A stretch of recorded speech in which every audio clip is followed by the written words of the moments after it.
दोस्तों, हज़रत बीबी फातिमा अल्लाह के प्यारे नबी की लाडली बेटी और हज़रत अली शेर खुदा की बीवी हैं और हज़रत हसन और हुसैन की वालिदा हैं। आपकी मात्र 20 या 22 साल की उम्र में शहादत हो गई थी। अल्लाह के नबी सल्लल्लाहु अलैहि वसल्लम को अक्सर अरब के लोग कहते थे कि आपने नबूवत का दावा दौलत को पाने के लिए किया है, लेकिन ऐसा बिल्कुल नहीं था। जब फातिमा के हालात शादी के बाद भी कुछ ठीक नहीं थे, तब यह इल्ज़ाम झूठा साबित हुआ। अक्सर फातिमा के घर की ये हालात होती कि उनके बच्चे फाके की हालत में होते थे। हज़रत अली रोज़ाना फजर की नमाज पढ़ने के बाद मजदूरी को निकल जाती। मजदूरी मिलती तो घर में चूल्हा जलता, वरना फाका होता था। अक्सर हज़रत अली अपनी रोज़ाना की पूरी कमाई किसी ज़रूरतमंद की मदद में खर्च कर देते थे। अल्लाह के रसूल की बेटी होने के बावजूद भी हज़रत फातिमा के पास कुछ भी दौलत नहीं थी। हज़रत फातिमा का नूर और सादगी शायद ही दुनिया में किसी और औरत के पास में हो। वो घर में चक्की पीसने से लेकर झाड़ू, बर्तन, बच्चों की परवरिश सब काम खुद अपने ही हाथों से करती थी। हज़रत अली के घर में बिस्तर के नाम पर ऊँट की एक सूखी खाल थी, जिस पर उनका ऊँट दिन में चारा खाता था और रात में वही खाल सोने के काम में आती थी। इस तरह की ज़िंदगी होने के बावजूद भी हज़रत फातिमा ने अपने शौहर से कभी कोई शिकायत नहीं की और न ही कभी कोई फरमाइश की। तारीख गवाह है कि हज़रत अली और बीबी फातिमा का जोड़ा मिसाली रहा है। हज़रत फातिमा ने कभी भी अपने शौहर की खिदमत गुजारी में कोई कसर बाकी ना रखी। अल्लाह के प्यारे नबी सल्लल्लाहु अलैहि वसल्लम भी अपनी लाडली बेटी को हमेशा यही नसीहत फरमाया करती कि बेटी औरत का सबसे बड़ा अखलाकी फरीज़ा शौहर की खिदमत गुजारी और फरमाबरदारी है। आप सल्लल्लाहु अलैहि वसल्लम ने अपने दामाद हज़रत अली से भी यही कहा कि आप मुझे बहुत अजीज़ हो, फातिमा भी मुझे बहुत अजीज़ है। हमेशा मेरी बेटी फातिमा के साथ में अच्छा बर्ताव करना। दोस्तों, एक मर्तबा अल्लाह के प्यारे नबी अपनी लाडली बेटी हज़रत फातिमा को लाने उसके ससुराल तशरीफ़ ले गई। उस वक्त हज़रत अली घर पर नहीं थी। यह देखकर हज़रत फातिमा ने अल्लाह के नबी से यानी कि अपने अब्बा हुजूर से जो कुछ कहा, उसको सुनकर आप भी हैरान हो जाओगी। इसलिए आज का यह वीडियो आपके लिए बहुत ख़ास है और ख़ास करके ऐसी औरतें इस वीडियो को आखिर तक ज़रूर देखें जो बार बार अपने ससुराल से मायके आ जाती हैं। इनसे अल्लाह ऐसी औरतों की ज़िंदगी बदल जाएगी। दोस्तों, आज जो वाक़या हम आपको बताने वाले हैं, यह वाक़या हज़रत फातिमा रज़ी अल्लाह तआला अन्हा की शादी के 3 दिन बाद का है। हज़रत फातिमा की शादी के 3 दिन के बाद में अल्लाह के प्यारे नबी हज़रत मोहम्मद सल्लल्लाहु अलैहि वसल्लम अपनी लाडली और प्यारी बेटी को लाने के लिए फातिमा के ससुराल गए, यानी कि हज़रत अली के घर तशरीफ़ ले गई। और आपने अपनी प्यारी बेटी फातिमा को आजमाने के लिए इरशाद फरमाया कि बेटी फातिमा, मैं तुम्हें लेने आया हूँ, घर चलें। तो यह सुनकर हज़रत फातिमा अपने वालिद मोहतरम से अर्ज़ करने लगी, या रसूल अल्लाह सल्लल्लाहु अलैहि वसल्लम, आप मेरे वालिद भी हैं और अल्लाह के नबी भी हैं। मेरी कोई ज़रूरत नहीं कि मैं आपको इनकार करूं, लेकिन अब्बा हुजूर, मैंने आपसे ही सुना है कि शौहर की इजाज़त के बगैर कभी भी घर से मत निकलना। अभी मेरे शौहर घर पर नहीं है, अगर इजाज़त दो तो मैं अपने शौहर हज़रत अली का इंतज़ार कर लूँ। बेटी के मुंह से यह बात सुनकर अल्लाह के प्यारे नबी की आंखों में आंसू आ गई। आपने अपनी आहट को समेटा और फिर अल्लाह के रसूल वहीं पर यानी कि वहीं कच्ची ज़मीन पर दीवार से टेक लगाकर बैठ गई और हज़रत अली का इंतज़ार करने लगी। आज यह भी बड़ी अजीब बात थी कि आज हज़रत अली भी घर बड़ी देरी से आई। जब हज़रत अली घर आए तो आपने देखा कि घर में अल्लाह के प्यारे नबी कच्ची ज़मीन पर दीवार के टेक लगाए हुए बैठे हैं। यह देखकर आप रज़ी अल्लाह तआला अन्हु बड़े हैरान हुए। इतने में अल्लाह के प्यारे नबी हज़रत मोहम्मद सल्लल्लाहु अलैहि वसल्लम ने अपने दामाद हज़रत अली से पूछा, ए अली, अगर इजाज़त दो तो मैं अपनी बेटी फातिमा को घर ले जाऊं। यह सुनकर हज़रत अली फूट फूट कर रोने लगे और अर्ज़ करने लगे, या रसूल अल्लाह, मेरा रंग रूप कुछ भी नहीं, मेरी आज जितनी भी इज्जत है वो सब आपके कदमों की बरकत से है। या रसूल अल्लाह, फिर मैं आपको इजाज़त दूँ, यह कैसे हो सकता है।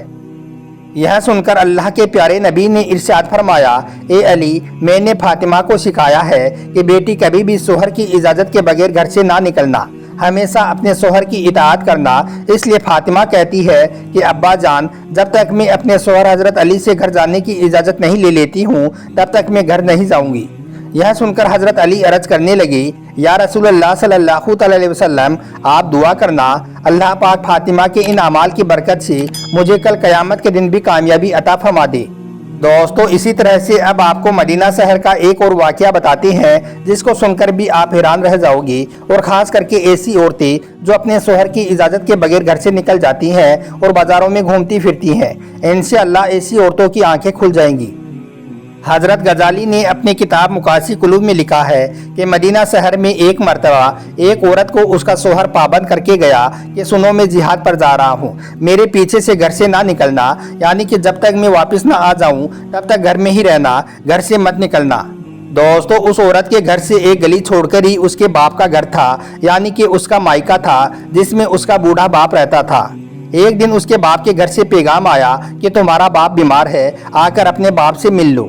जैसा कि आप सभी को मालूम है कि बेटी को अपने बाप से कितनी मोहब्बत होती है, उसका कोई पैमाना नहीं कि कोई उसको माप सके, कोई ऐसा तराजू नहीं कि जो इसको तोल सके। लेकिन यहाँ पर जैसे ही बेटी के पास पैगाम आया कि तुम्हारा बाप बीमार है, तो बेटी कहने लगी कि मैं नहीं जा सकती क्योंकि मेरा शोहर मुझे पाबंद करके गया है, और मेरे शोहर ने मुझे पाबंद इसलिए किया है कि अल्लाह के रसूल ने मुझे पाबंद किया है। आपने फरमाया कि शोहर की इजाज़त के बगैर घर से ना निकलना, और मुझे इस वक्त इस बात की कोई खबर भी नहीं है कि मेरे शोहर किस मैदान में जिहाद कर रहे हैं। जाओ पहले अल्लाह के रसूल से पूछो कि मेरा बाप बीमार है, मैं अपने शोहर की इजाज़त के बगैर जाऊं या ना जाऊं। फिर अल्लाह के नबी से जब इस बारे में सवाल किया गया तो आपने फरमाया कि जाकर उस औरत से कह दो कि अगर शोहर की इताअत करोगी तो अल्लाह तुम्हें बेहतर सज़ा अता फरमाएगा। खैर दोस्तों, 2 दिनों के बाद में फिर से खबर आई कि तुम्हारा बाप बहुत ज़्यादा बीमार हो गया है, आकर अपने बाप से मिल लो। औरत ने फिर अल्लाह के नबी से पता किया तो आपने फरमाया कि जाकर उस औरत से कह दो कि अगर अपने शोहर की इताअत करोगी तो अल्लाह ताला तुम्हें बेहतर जज़ा अता फरमाएगा। दोस्तों, इसके बाद 4 दिन गुजरे कि खबर आई तुम्हारे बाप का इंतकाल हो गया है, आकर अपने बाप की आखिरी सूरत का दीदार कर लो। अब यहाँ पर आप सोचिए कि चाहे कोई बेटी अपने बाप से कितनी भी दूर क्यों ना हो, चाहे वो दुनिया के किसी भी कोने में मौजूद क्यों ना हो, लेकिन इस तरह से अगर उसके बाप का इंतकाल हो जाए तो वो कहने लगती है कि चाहे मेरे जेवर बेच दो, चाहे कुछ भी हो जाए, मगर मुझे मेरे बाप के पास ले जाओ, मुझे उनका आखिरी दीदार करना है। लेकिन यहाँ पर आप देखें, एक गली छोड़कर ही बाप का इंतकाल हो गया है, मगर यह औरत अपने शोहर की इजाज़त के बगैर अपने बाप की सूरत देखने के लिए भी नहीं जा रही है। इसने अल्लाह के प्यारे नबी के पास फिर से पैगाम भेजा, या रसूल अल्लाह, मेरे बाप का इंतकाल हो गया है, मेरे सर से बाप का साया उठ गया है, मेरे शोहर मुझे घर से निकलने के लिए मना करके गई है, अब मेरे लिए क्या हुक्म है। तो यह सुनकर अल्लाह के प्यारे नबी के वही जुमले थे जो इससे पहले आपने फरमाई थी। आपने फरमाया कि उस औरत से कह दो अगर अपने शोहर की इताअत करोगी तो अल्लाह ताला तुम्हें बेहतर सज़ा अता फरमाएगा। दोस्तों, ये है अल्लाह के रसूल को मानने वाली औरत। एक गली छोड़कर बाप इंतकाल कर गया, मगर शोहर की इजाज़त के बगैर अपने बाप की आखिरी सूरत देखने भी नहीं गई। इसके बाद इस औरत के बाप को दफन कर दिया गया। फिर 2 दिनों के बाद में अल्लाह के प्यारे नबी ने फरमाया कि पता करो उस औरत का वो अपने बाप की आखिरी सूरत देखने के लिए गई या नहीं। तो सहाबाए किराम पता करके आई और अर्ज करने लगी, या रसूल अल्लाह, कुर्बान जाएं आपके निज़ाम पर, आपके फरमान पर। आपके जुमलों की तासीर ऐसी है कि वो औरत आपके दीन की पहरेदार बन गई है, वो अपने बाप की आखिरी सूरत देखने के लिए नहीं गई। यह सुनकर अल्लाह के रसूल सल्लल्लाहु अलैहि वसल्लम ने अपने हाथ उठाए। सहाबाए किराम अर्ज करते हैं कि उस औरत का मुकद्दर जागा। हमने देखा कि चंद आंसू हुजूर के गिरे, फिर आपने अपने चेहरे को साफ करते हुए फरमाया, जाओ और जाकर उस औरत को यह खुशखबरी सुना दो कि तुमने अपने शोहर की इताअत की है। तेरी इस फरमाबरदारी की वजह से अल्लाह ने तुझे भी बख्श दिया है और तेरे बाप की भी बख्शिश फरमा दी है। मगर दोस्तों, आजकल तो देखने में आता है कि अगर कोई शोहर अपनी बीवी को किसी काम के लिए मना करता है तो वो औरत अपने शोहर को दिखाने के लिए वो काम ज़्यादा करती है और यह दिखाने की कोशिश करती है कि देखो मैं तुमसे डरती नहीं हूँ। मेरी इस्लामिक बहनों, इसमें डरने और डराने की बात नहीं है। ये हमारे प्यारे नबी का फरमान है कि शोहर की इजाज़त के बगैर अपने घर से कभी मत निकलना, चाहे जो भी हो जाए। इसलिए आप प्यारे नबी के इस फरमान पर अमल ज़रूर करें। इंशाअल्लाह आप दोनों जहां में कामयाब हो जाओगी।